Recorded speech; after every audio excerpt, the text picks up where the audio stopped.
ពីទុំនេត្រាចងដៃជីវ៉ាបញ្ជាក់ប្រាំថានៅតែអាឡ័យយើងស្រឡាញ់គ្នាមិនបានជួបគ្នា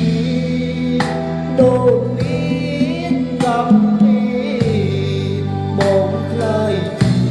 សន្ថ្លៃទៅវិញតែអនិច្ចាស្ទើរតែហាមចេញសែងទុកទូនេះតែយីសូមឡាញ់គ្នាលោកទៅ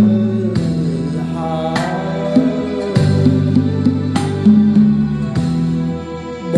ងវិលមករស្រីស្រាប់តែពីចងដៃ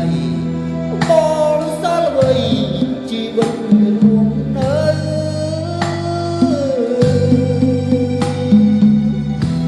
កូនអើយហៅគេថាម៉ែម៉ែទៅ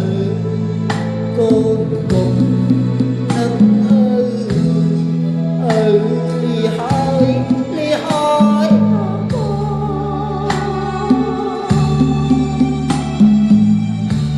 បងញ៉ាកូនផងណាមានបងអើយបងសូមលីហើយលីឆ្ងាយ